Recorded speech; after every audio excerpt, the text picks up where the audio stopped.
Dear Heavenly Father, we thank you, Lord, for this time to come together to do the business you've called us to do. And Father, we ask for your wisdom to be imparted to each one of us as we do the things that are right for Hendry County. And we ask, Lord, that you would be with those who are out there serving on the streets right now tonight, and fire and EMS and law enforcement. We ask, God, that you would be honored tonight for this meeting in Jesus' name. Amen.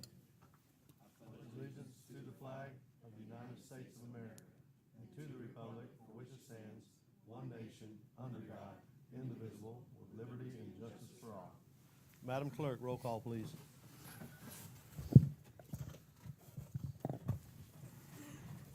This is a regular meeting of the Hendry County Board of County Commissioners being held Tuesday, February 11th, 2025 at 6 p.m. in the City Commission Chambers in Clewiston, Florida. In attendance are Vice Chair Mitchell Wills, Commissioner Emery Howard, Commissioner Raymond Iglesias, Commissioner Michael Atkinson, County Attorney Matt Rollerson, County Administrator Jennifer Davis, and Deputy Clerk Sharon Congleton. Thank you, ma'am. We'd ask at this time if you have a device, if you would silence it, please. And we're going to move right on into the meeting. Nothing under bids, so we move to the consent agenda. I'll make a motion to approve as presented. Second. Motion by Commissioner Iglesias, second by Commissioner Howard. All in favor? Aye. Opposed? Motion carries. Big old agenda tonight. We're going to jump all the way down to staff reports. Ian has an item to present for your consideration Very good. that I think you'll all be very happy about. I've been pretty excited about getting this started. Okay. Good afternoon, Commissioners. This is to do with jail healthcare, and we have, we're wanting your approval on this Health Cred Care, who are willing to come in and serve the inmates that we have. As you can see, this is can result in a great cost savings. And last year we spent $1.6 million. We've already spent $400,000 this year. And they're saying Health Cred Care says that they can go and sign perhaps 80% of all the inmates who are not currently sentenced or incarcerated. They just have to be in process. And they can do this at no charge to us. And this is coming off of the Affordable Care Act, where they can then go and sign up these people, and then they will be able to go and have insurance, which will then take that burden off of you and, of course, the taxpayer. We've spoken to Henry Regional as far as accepting this coverage. We have not. I did not, but it is through the healthcare marketplace, Yeah. which is the standard insurance policies that are out there. Okay. We did have a meeting last week.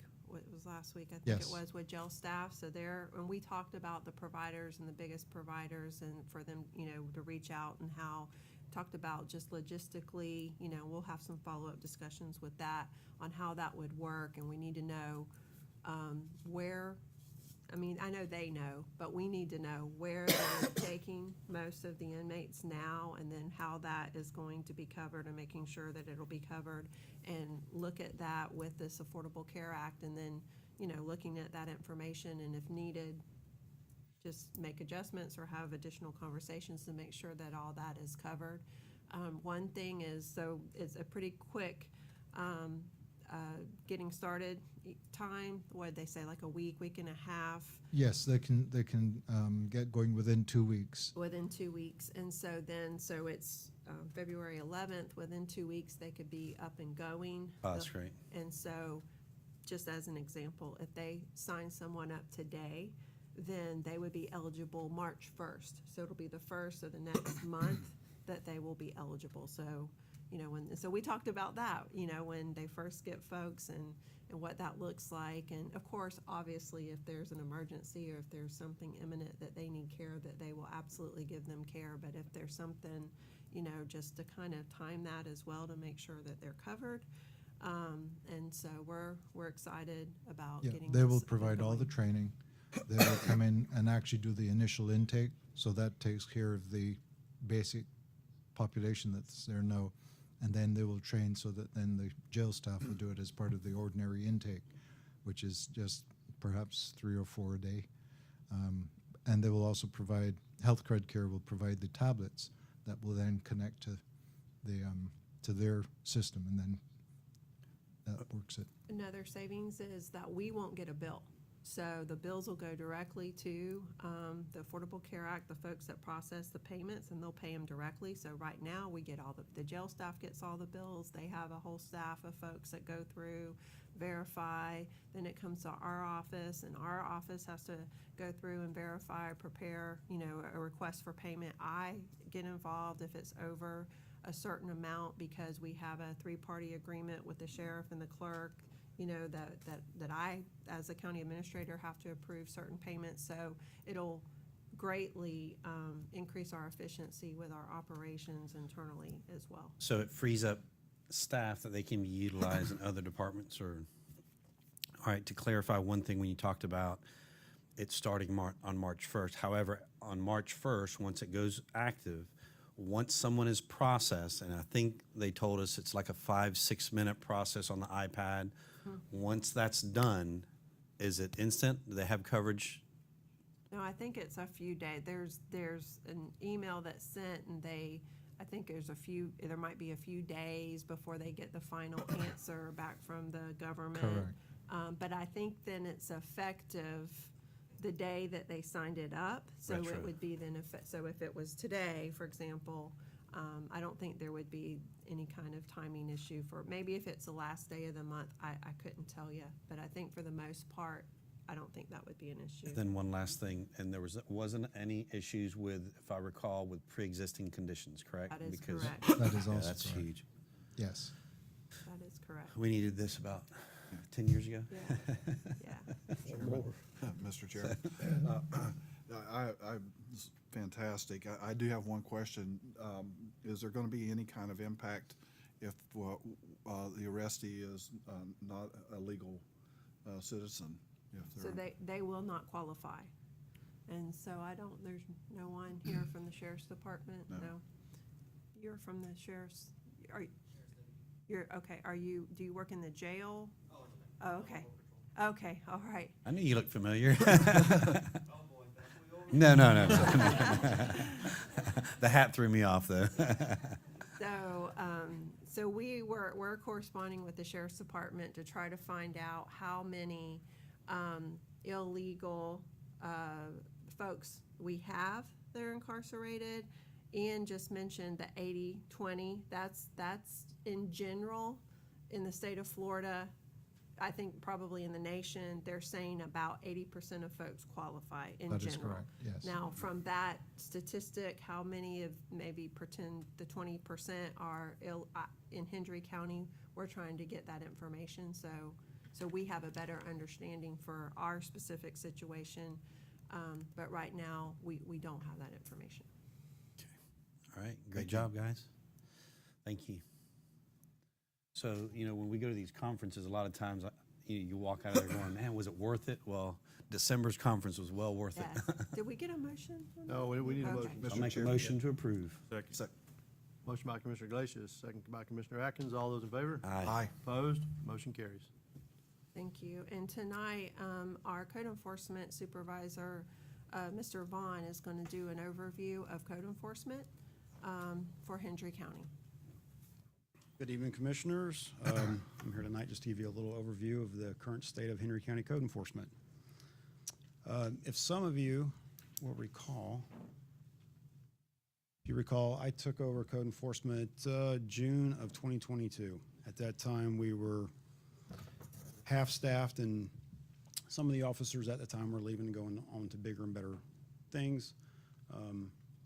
And that left us at the time early 2023 with only one officer and 2 staff members. At that time, the one officer that we had, she was struggling to stay ahead of where we were at. We were only responding at that time to citizen complaints. That's all we could do. I mean, we were drowning. That created, it was tough to deal with, trying to do what the board asked us to do and to address citizen complaints, as you can tell. Further on into the year, and we'll get back into it in another part of the slide, at that point, we were not issuing warnings. At that point, she was just giving code cases just to try to stay ahead. It was easier for one officer to create a code case than it was to actually give a warning, because at the time you do a warning, you have to go back, you have to re-inspect. It was just easier to do the violation and just move forward. In 2023, this is a portion of 2022 and not this one, I'm sorry. This is 2023. In 23, we had a number of open cases of 217. This is partly her number, the one officer that we had, and you'll see in another slide in the future where we picked up additional officers. But in 2023, we only opened 217 cases. That was pretty bad. We had 271 presented to the special magistrate. That number, the reasons why it's higher than the open cases, the 271 transferred from 2022 that just rolled over, that were actually heard in front of the special magistrate, that carried over. There was 128 liens recorded for a total of 214,000 in liens just that year.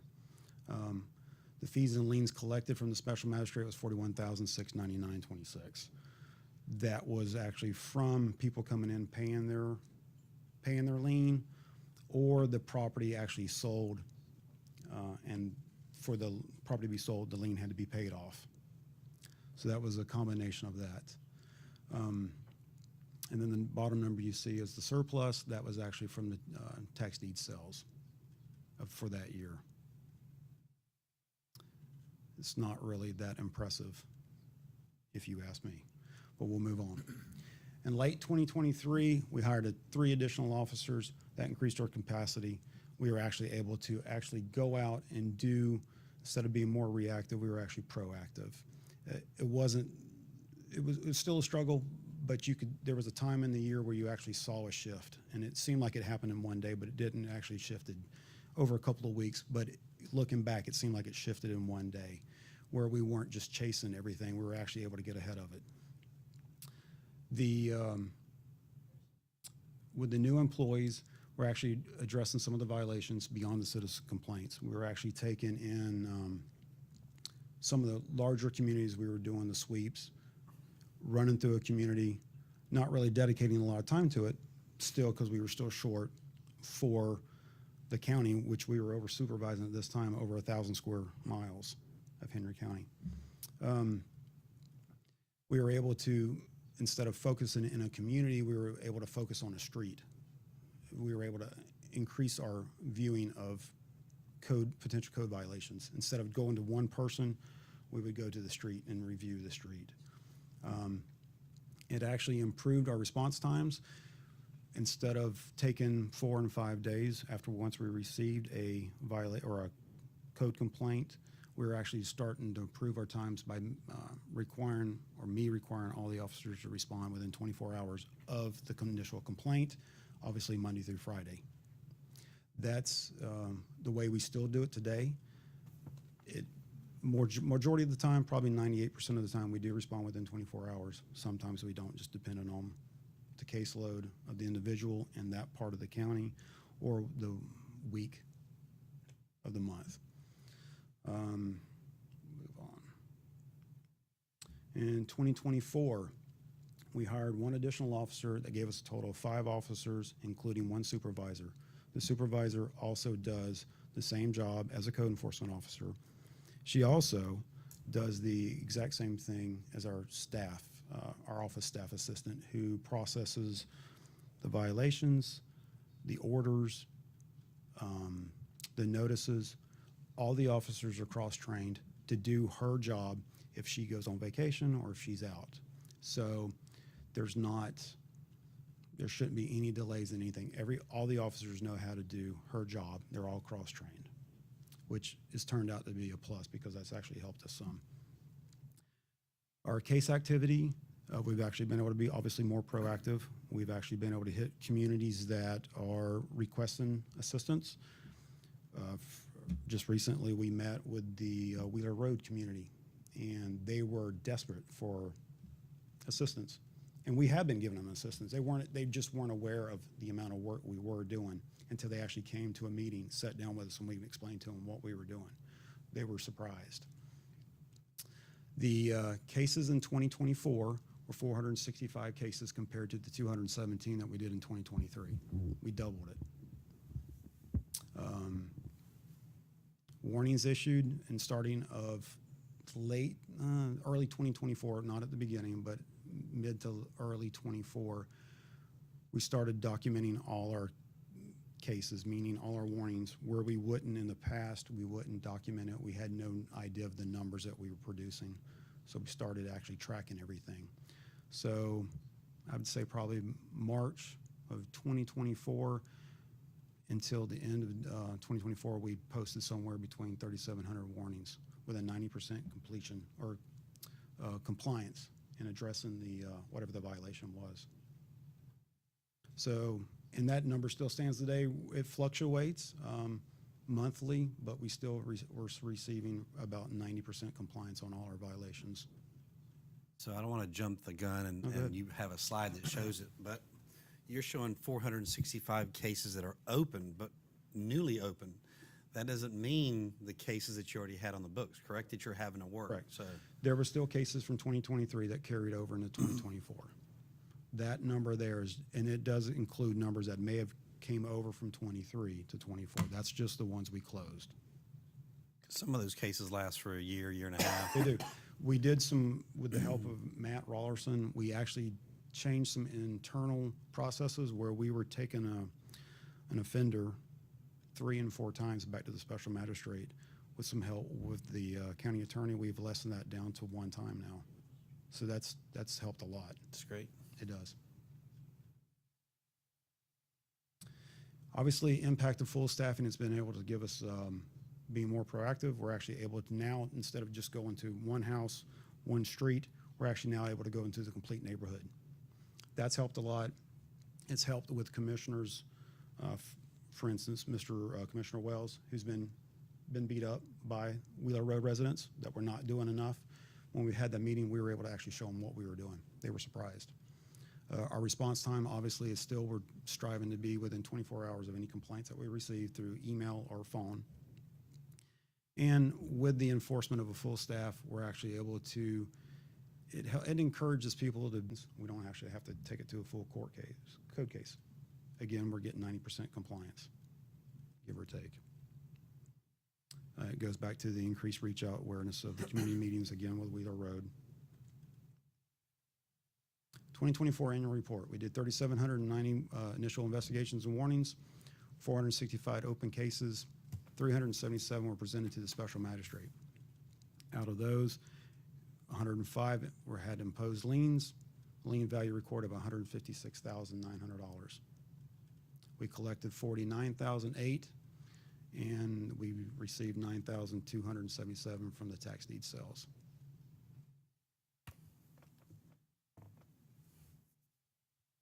In 2025, this is just January. This is where we are today. Well, not including February. But just since January 1st, we've done 398 warnings and investigations. District 1's got 9, 2's got 32, District 3's 83, District 4's 162, District 5's 112. Those are just warnings. That is a fluid number. That is just for that particular month. Those numbers fluctuate throughout the year all over. So don't think it's going to be like that for the whole entire year. It just happens to be for the way it fell this month. Opened 49 cases, and we presented 48 of them to the special magistrate. As of just for the 30 days of January, we recorded $6,700 worth of liens, and we've already collected $14,900 in liens to the special magistrate. That could be a combination of people coming in, paying off their lien, or selling their property. Or the property being sold, and for it to be sold, they have to come in and pay any outstanding liens that are on the property. And we break it down per district. That was not done in the past. That's being done now. And I think I've actually sent some of you some of these little snapshots in the past. Okay. Future goals, obviously, is to continue proactive enforcement. I mean, that's what we're here for. That's what we do. It does help when we do have residents that will reach out to us via an email or a phone call. And if they have a problem, we can address it. We can attempt to address it. Not only will we address their concern, as we'll look at the complete and total neighborhood. We obviously encourage the residents to follow through with the enforcement actions, or without the enforcement actions, just by the warning itself helps bring the person into compliance. It's usually the bad actors that don't, and they're the 10% that we have to take the special magistrate. And that was it. I don't have a question, but I'll tell you right now, the 90% compliance says a lot about you and your staff and how you're working with our community and our people in our community. That is a big deal. That's all the staff. That's not me. They're all doing it.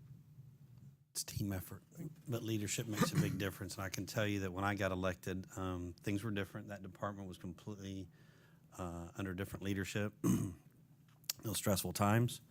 But the fact that you're able to go out and provide warnings to people to be able to, what you guys want to do is work with them to get them in compliance. And that word spreads to within the community, and other people get in line before they get a warning. So I commend Jennifer for making the changes. I know that you and I spoke when you got appointed that position, and you thought you were going to be overwhelmed. And I know it's tough, but I can tell you, you have turned that department completely around, and you're never going to lose the code enforcement. So thank you. Tommy, the meeting we had the other day, commissioners, if you'd have seen some of them's faces when they started telling them the size of some of the liens or fines that's on these properties, to them, it looks like nothing's being done. Right.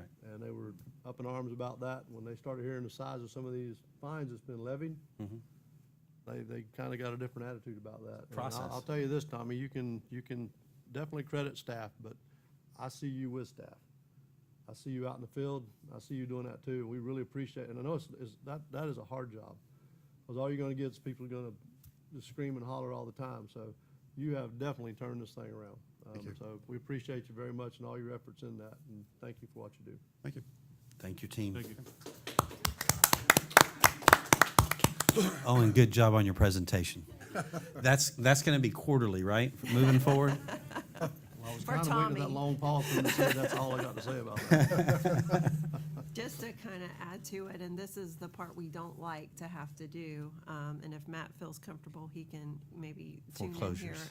in just a second. But the liens, as he talked about, in the situations where we want compliance all day long, that's all we want. We don't want to go to a special magistrate hearing. We don't want to have to do any of that. We just want compliance. And so in the unfortunate circumstances where we can't get compliance, or it's a vacant lot, for example, there's no one around, there's no one to do compliance and things like that, then with the lien process, then of course we can foreclose on certain lots, not all property, but some property. And then Matt has taken that step, once it gets to that point, and he's worked a handful, I think, of cases since he's been here.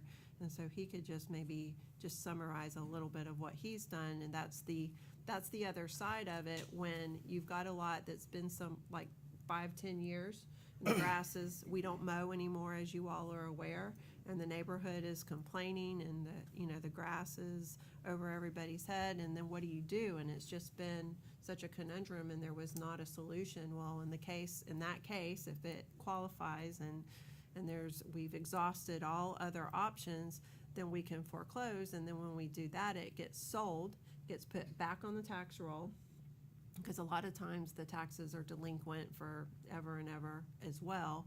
And then again, we seek compliance, and then it cleans up the neighborhood. So I'll let Matt speak about that. Yeah, thank you, Board. Matt Rollerson, County Attorney, for the record. We probably have about 14 cases under review. We filed 3 code lien foreclosures. One went through the process and sold. It sold for more than enough to pay the code lien and the attorney's fees that you're paying me to go through that process. So the statute allows for that. I just recently got a judgment 2 weeks ago. It's going to sale end of next month. One other case, the respondent showed up at the hearing for the final judgment. So I'm working with him for the judge's suggestions. I'm hoping to enter into an agreement with him saying, become compliant, pay the lien, or consent to judgment. Really, that's what I'm doing. If he doesn't agree to that, then I'm just going to pursue the case again. So and that's another way to turn this over. I also have discussed with Ms. Davis about bringing a code lien reduction policy to the board, a little more latitude to staff on certain circumstances about compliance as the objective and turning property over sometimes is a better way to do that. So when you have a third-party buyer, there's some flexibility to reduce liens in order to turn that property over to get compliance that way. And it'll be kind of a percentage basis, and of course, it'll be the board's discretion on how they do it. The board has discretion to do whatever they want with code liens, but it's the board's money, so I'd like to create a policy that helps. We have a policy sort of right now, it's pretty restrictive, but I've seen other ones and they can be effective. You also don't want where a property owner feels hopeless. You know, the liens exceed the value of the property. They can't sell it. They can't fix it. There's really they feel like there's no way out, and this is a way to try to address that as well. So you'll see that coming down the pike pretty soon. Great job. We have anything else on the agenda-wise, or? Okay, well, we're going to open the public. We have one speaker's card. If you do wish to speak tonight, if you'll get a card, fill it out, turn it in, please. Mr. Morales?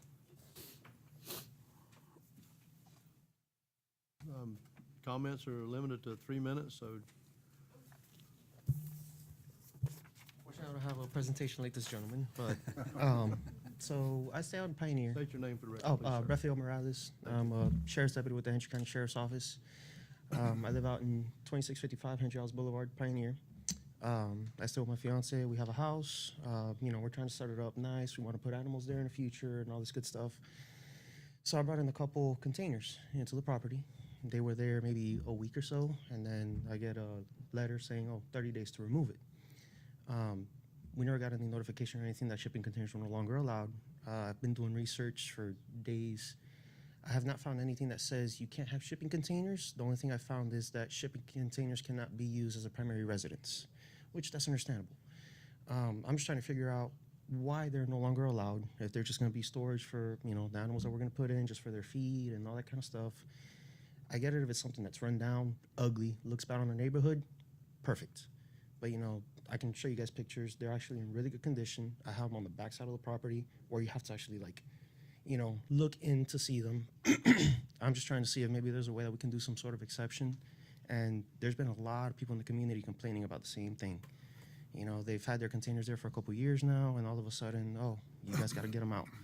A lot of them don't have the means to get them out, so they have to end up paying fines until they figure out how they can either sell them, get rid of them, or whatever the case may be. So I'm just trying to figure out if maybe this is something that we can resolve here, or if it's something that we have to take further somewhere else. I don't think it's reasonable. That cost us around $12,000 to get set up between buying the containers and, putting them there and everything. And then out of nowhere, nope, you guys can't have it. Is it Mr. Chair, are there windows in the container? No. So strictly storage, right? Strictly storage. So I know that we had the ordinance of not allowing containers. I thought it was strictly for habitational reasons. Is that right? Well, I think it depends on the zoning, and Ryan, Ryan can come up and give a summary. And it also, if I may, is your property zoned ag or is it rural? I believe it's rural residential. Rural residential, okay. That's pretty much. Because that matters as well. Okay. Okay. Rural residential. So Section 15894 for exterior storage, the term temporary storage units, shipping or sea containers referred to as TSU collectively, shall mean a transportable unit designed and used primarily for temporary storage of building materials. It goes on household goods and other such materials used on a limited basis on residential property. So that's where it's that residential property in Pioneer. It's allowed temporarily. And that temporary is a TSU, temporary storage unit or shipping container, shall be located at the address for a maximum of 14 consecutive days on residential properties. So the purpose of it is for delivering goods, storage while you're building. There's another condition down in here that if you have an active building permit, that you can have the storage there to store your tools, things like that, while the active building permit is in use. But as far as using them for a shed, no, it's restricted to a maximum of 14 days, and that's been the rules for a little while now. We've just been working through some of the issues with it. So I had the same thing come up on Highway 80. I've got a gentleman on Highway 80 that's after me about the same thing. And I was gonna ask that tonight, and I'm glad this actually came up, So this, you said it's been in the several years, is what you said? So this is something with the board, we as a board have changed? You as a board approved it, yes, sir, in 2020, 11/10/2020.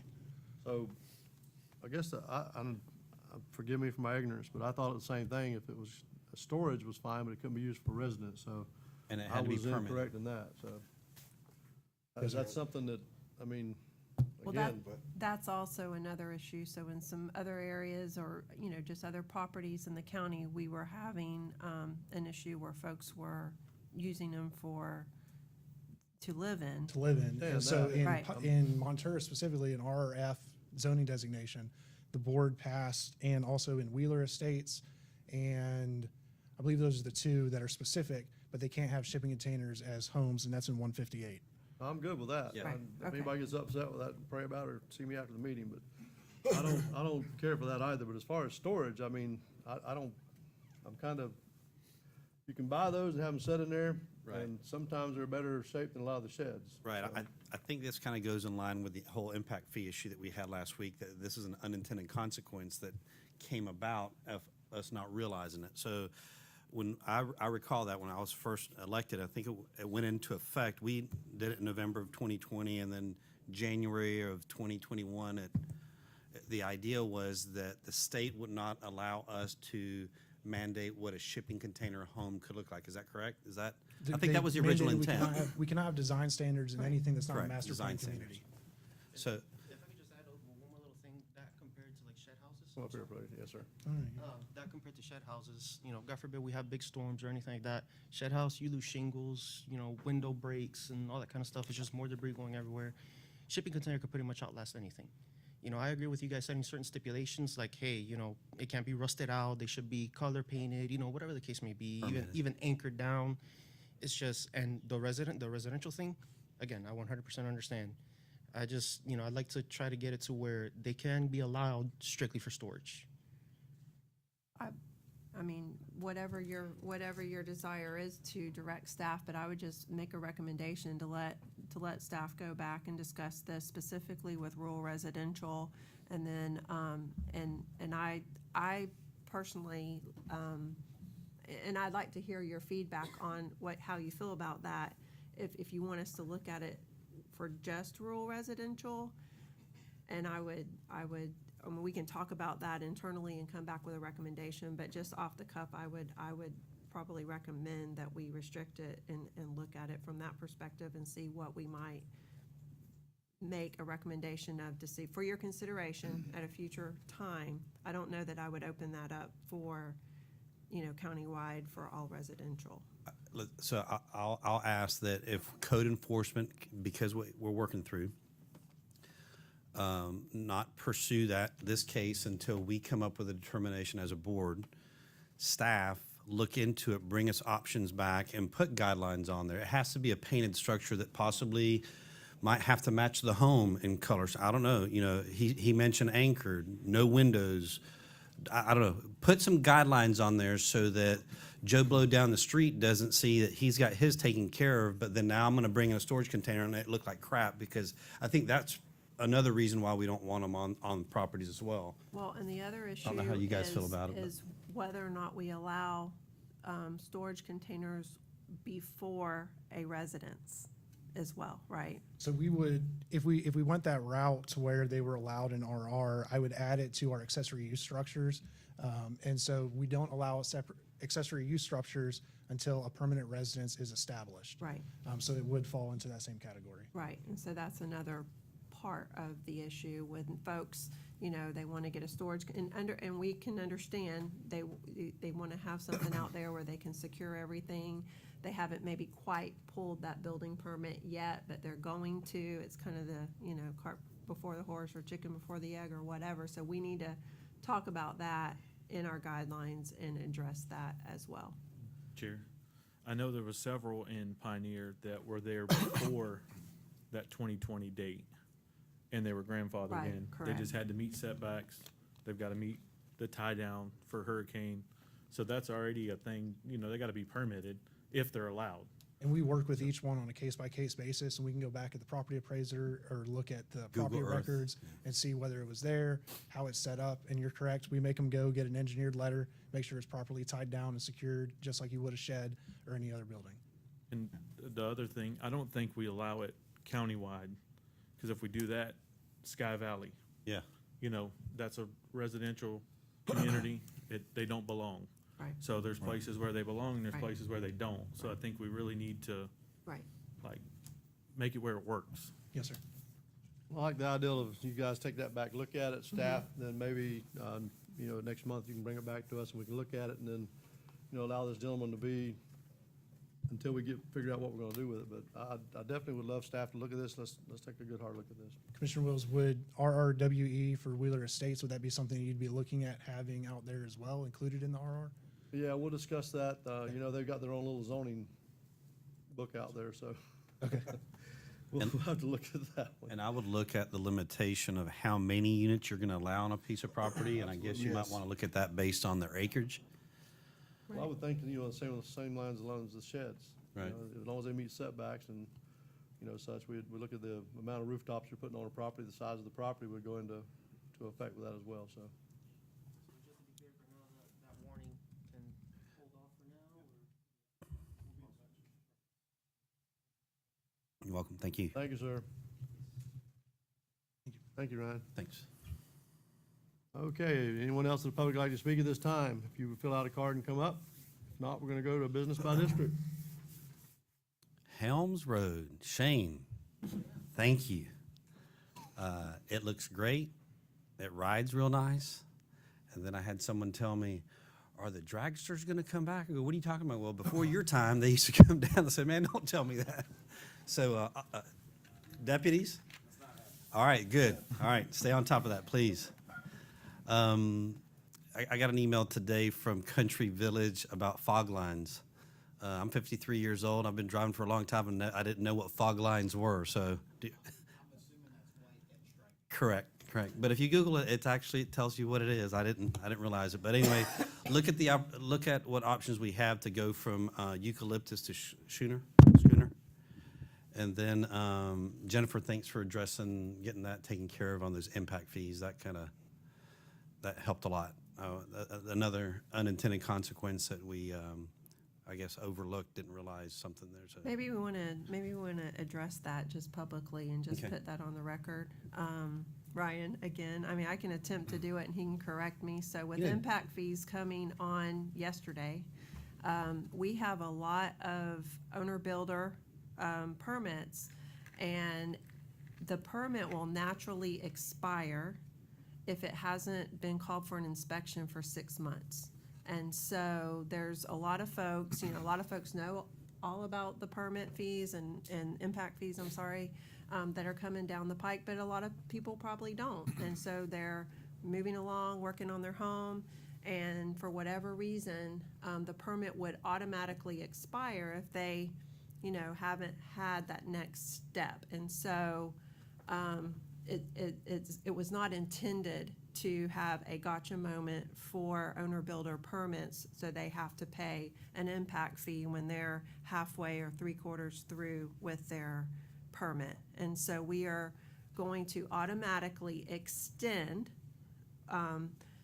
for the next time, one time, and it'll all fall on different dates. So some could fall this month, some could fall next month, for the next 6 months, basically. A permit that would naturally have expired on its own, but it'll be accompanied with a letter from the planning department that explains what is going on, and that they need to keep it alive on their own, though, going forward. Or next time, if it does expire, it will trigger the impact fee. And so as long as they're making progress on their home, it should not be an issue. And so that's something that we implemented and talked about, and you had a couple constituents in your district who had that issue, and so that's something that, just for everybody's sake, so they know, and put it out there for the public so they understand that. We updated the website accordingly, and then again, a letter will go out to those folks that we extend their permit automatically. Yeah, once their permit either expires or they file for the extension, we'll provide that letter. So, go ahead. No, I'm good. That's good. It's a very good idea. With yesterday being the deadline, the way I understood it originally was if a permit was issued by that date. Is that not the case, or they just had to turn in permit in, and as long as they didn't have a lot of errors on it, then an impact fee would not apply to them? Is that correct? That's correct. So we made the decision that as of February 10th, any permit that was turned in on or after February 10th at issuance would have to pay the impact fee. We had a lot of permits, like Jennifer was saying, working through a lot, and the unintended consequence was that we had 77 turned in last week. And so when they turn in the permit by Florida statute, by Florida building code, we have 30 business days to return that, but that puts it on us. And so we wanted to make sure that it wasn't on us, and that at the time of issuance for those permits that were turned in prior to February 10th, that they wouldn't be paying the impact fee. It's just anything filed now as of February 10th. So we have a little bit of a lag right now where we have impact fees, but we're processing the permits, and in the next couple of weeks is when you'll actually start seeing those fees coming in. Okay. Thank you. Sorry. Just one thing, Shane, I got 2 phone calls thanking us for putting those stop signs on Hand Avenue, because it has stopped the speeders from blowing down that road, and they're really grateful. That's all I have. I don't have anything this week. Want to take time to give Jimmy's crew a shout out. Those guys, we started 7 o'clock Thursday morning, got through about 3 o'clock Friday afternoon. And them jokers are some of the hardest working little rascals you ever see in your life. They don't weaken. They stay at it. So that crew is amazing. Jimmy, you should be very proud of that crew. I know you are, for sure. And again, that shows leadership. Those guys respect you a lot. I couldn't even get a pick on you. It was kind of depressing. Right. But and then Shane's crew, the same thing. Shane, those guys are incredible. Every one of them. I mean, your operators came in. Randy's top notch. You know that. The rest of the guys that was there doing the handwork and everything as well. Come time to the asphalt, those guys jumped in. It was a heck of an undertaking. It really was. So I really appreciate all the help that you guys provided. And again, like we talked the other day, you guys have got some good crews. You got a heck of a crew coming together there. A couple of them young guys that you have are same thing. You don't see that a lot. I'm just going to say that. A lot of the younger guys, you don't see that a lot.